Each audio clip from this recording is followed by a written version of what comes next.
Assalamualaikum warahmatullahi wabarakatuh.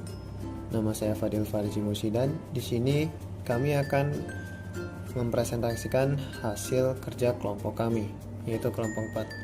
Jadi di sini ada teman-teman saya, ada Alvina Della Berta, Inge Luki Pamela, Cindy Veronica, Lincia Cecilia, Sefira Rahma, Arya Ruandi, dan yang terakhir Febriana Cynthia Arya. Jadi, apa itu Dewan Direksi? Direksi adalah organ perusahaan yang memiliki kewenangan dan tanggung jawab penuh atas pengelolaan perseroan untuk kepentingan perseroan sesuai dengan maksud dan tujuan perusahaan, dan untuk mewakili perusahaan di dalam dan di luar pengadilan sesuai dengan ketentuan AOA. Pekerjaan direksi harus berpedoman pada rencana kerja tahunan yang disampaikan kepada Dewan Komisaris atau RUPS setiap tahun sebagaimana dinyatakan dalam AOA. Rencana kerja tahunan harus memuat pedoman dasar harian operasi perusahaan. Prinsip tata kelola perusahaan yang baik lebih lanjut merekomendasikan bahwa di sini bisa kalian lihat, yang pertama, Direktur utama dan direksi meminta persetujuan dari Dewan Komisaris untuk transaksi yang berada di luar ruang lingkup dari rencana keuangan dan bisnis dalam kurung operasi non-standar. Lalu yang kedua, Dewan Komisaris berhak memvote keputusan yang diambil oleh Direktur utama dan direksi untuk melaksanakan operasi tidak standar. Dan yang terakhir, Direktur utama dan direksi meminta persetujuan dari Dewan Komisaris untuk transaksi yang berada di luar ruang lingkup dari rencana keuangan dan bisnis. Selanjutnya di sini ada kewenangan Dewan Direksi. ICL menetapkan bahwa Dewan Direksi sebagai unit eksekutif akan menjalankan tugasnya untuk mengelola perusahaan untuk kepentingan perusahaan dalam mengejar tujuannya, dan tujuan direksi berwenang untuk mengelola perusahaan sesuai dengan kebijakan yang dianggap akurat dan wajib masuk sesuai dengan ketentuan bagaimana diatur dalam ICL dan atau AOA. Tugas pokok Dewan Direksi sebagai berikut. Yang pertama ada manajemen, yang kedua manajemen resiko, yang ketiga pengendalian internal, yang keempat hubungan masyarakat, dan yang terakhir tanggung jawab sosial. Berikutnya akan dijelaskan oleh teman saya. Selanjutnya adalah komposisi direksi. Untuk menjadi direktur utama dan dewan anggota direksi, ada beberapa kualifikasi yang harus dipenuhi oleh calon pendaftar. Yang pertama, calon pendaftar harus mampu memperoleh kepercayaan dari pemegang saham, dewan komisaris, direksi, dan karyawan perseroan. Yang kedua, mampu untuk berhubungan dengan kepentingan semua pemangku kepentingan dan membuat keputusan. 3. Memiliki keahlian profesional, pendidikan, dan keterampilan organisasi yang sesuai.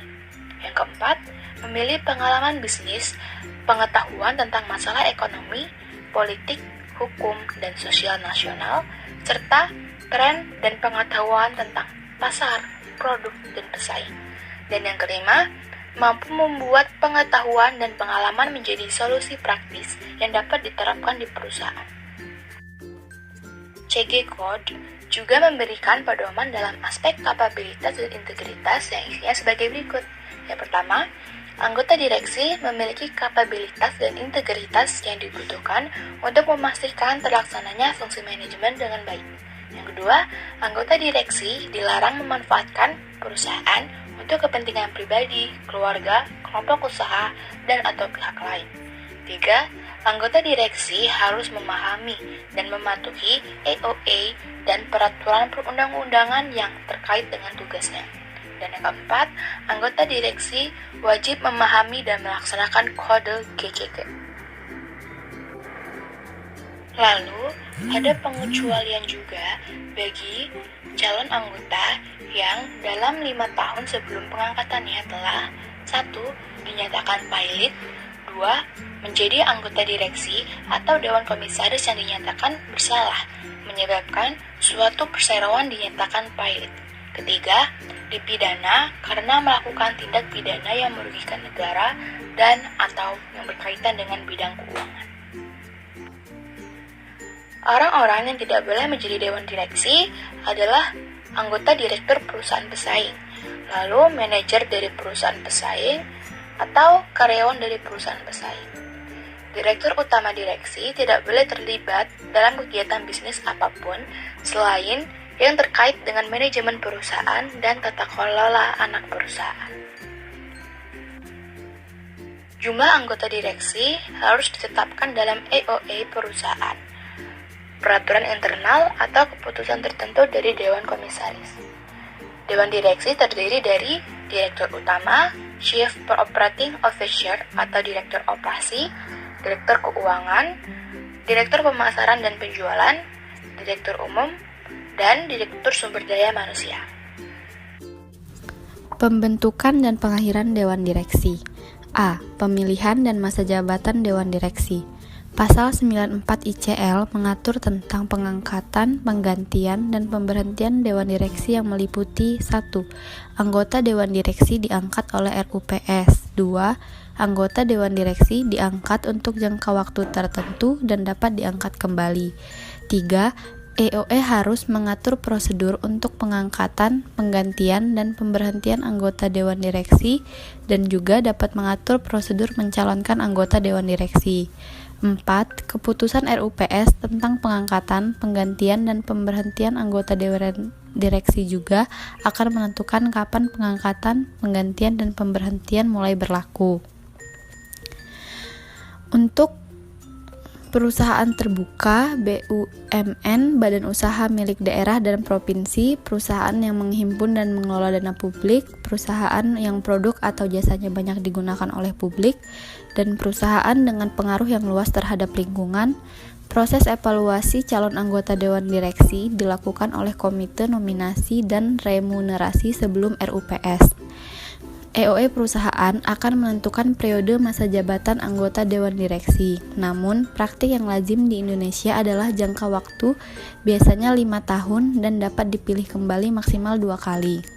Harap dicatat bahwa anggota Dewan Direksi dapat diberhentikan sewaktu-waktu berdasarkan keputusan RUPS dengan menyatakan alasan untuk itu.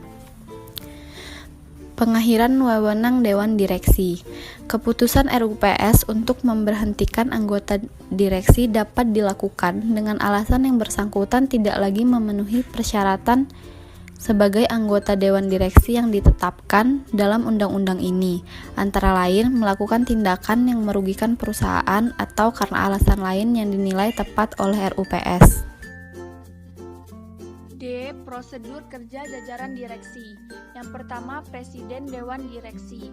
Presiden Dewan Direksi adalah badan yang mengatur, mengoperasikan berdasarkan prosedur yang ditetapkan ICL, EOA atau bagian internal regulasi perusahaan. Dewan Direksi suatu perusahaan harus terdiri 1 orang atau lebih. Untuk perusahaan yang terlibat memobilisasi dana publik harus memiliki sedikitnya 2 Dewan Direksi. Yang kedua, Rapat Direksi. EOA atau resolusi khusus oleh Dewan Direksi harus menetapkan yang pertama frekuensi rapat direksi, yang kedua prosedur penyelenggaraan dan penyelenggaraan rapat direksi, yang ketiga prosedur pengambilan keputusan dalam rapat direksi, yang ketiga hak untuk memanggil rapat direksi. EOA atau resolusi khusus oleh Dewan Direksi harus menetapkan siapa yang memiliki kekuasaan untuk mengadakan rapat direksi. Biasanya diatur dalam EOA bahwa Direktur Utama memiliki kekuasaan ini. Yang keempat, pemberitahuan rapat. Dewan anggota direktur harus diberitahu untuk memberikan waktu untuk mempersiapkan dan berpartisipasi secara efektif dalam pertemuan. Yang kelima, yaitu quorum rapat direksi. Quorum rapat direksi mengacu pada jumlah anggota itu harus berpartisipasi dalam rapat sebelum dapat membuat keputusan yang valid.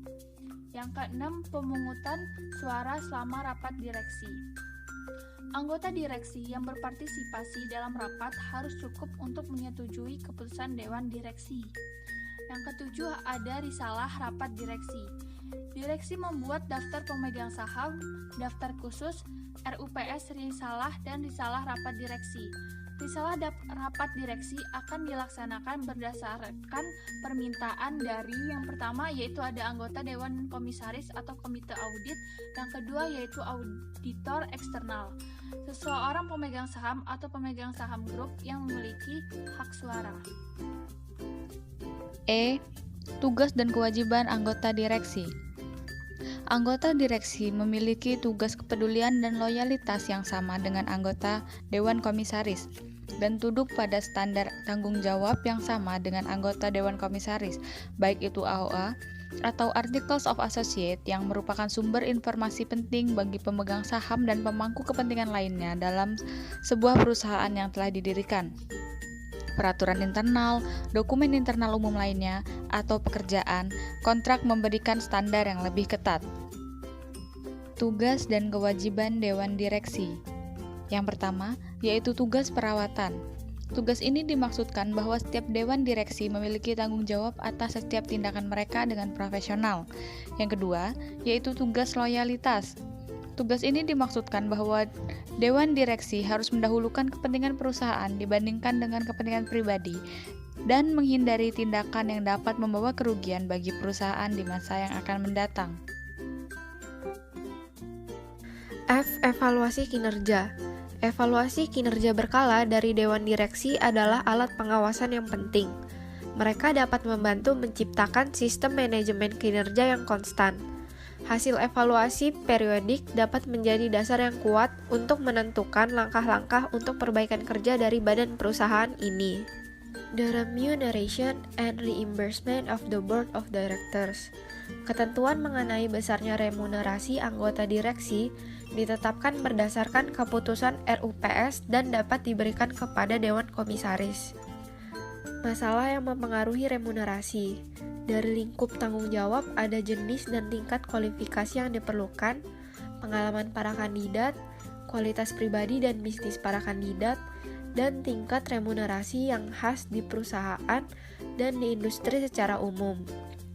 Dari kinerja keuangan perusahaan, praktik tata kelola perusahaan komparatif biasanya membagi remunerasi direktur eksekutif menjadi dua bagian, yaitu gaji pokok dan bagian variabel.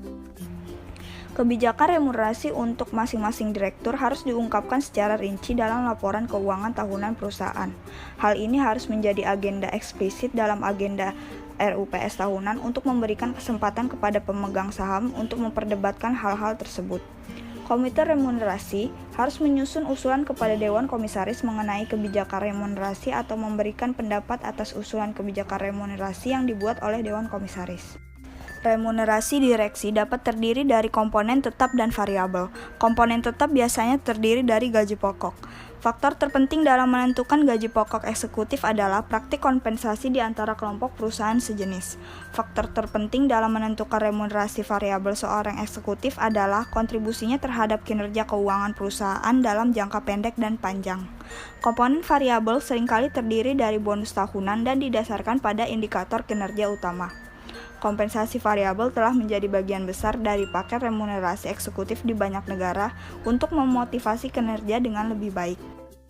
Beberapa indikator keuangan umum yang digunakan dalam rencana kompensasi variabel adalah pendapatan sebelum bunga, pajak, depresiasi dan amortisasi, laba operasi, laba atas aset, laba atas investasi atau ekuitas, pengembalian modal yang digunakan, economic value added, dan pencapaian tujuan individu tertentu.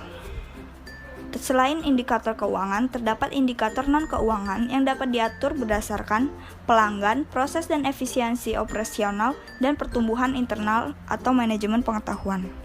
Kontrak kerja untuk direktur. Direksi adalah organ perusahaan yang diangkat oleh RUPS, dan pengangkatan tersebut dituangkan dalam akta risalah rapat RUPS yang dibuat di hadapan notaris publik. RUPS akan menetapkan kebijakan dan besaran remunerasi yang akan diberikan kepada anggota direksi, dan akta tersebut akan menjadi alat bukti yang sah atau dokumen yang mendasari pengangkatan direktur tersebut, termasuk syarat dan ketentuan pengangkatannya. Selain data umum pihak kontraktor atau nama direktur utama atau anggota direksi dan nama perusahaan, kontrak kinerja ini harus memuat tanggal mulai kontrak, hak dan kewajiban direktur utama atau anggota dewan direktur, hak dan kewajiban perusahaan, remunerasi, dan jangka waktu kontrak. Perusahaan juga dapat mempertimbangkan untuk memasukkan syarat dan ketentuan tambahan dalam kontrak kerja dengan presiden direktur dan anggota direksi. Pembayaran pesangon kepada direktur utama dan anggota direksi. Di banyak negara lain, dalam keadaan tertentu, eksekutif dapat diberhentikan tanpa sebab dan menerima pembayaran pesangon.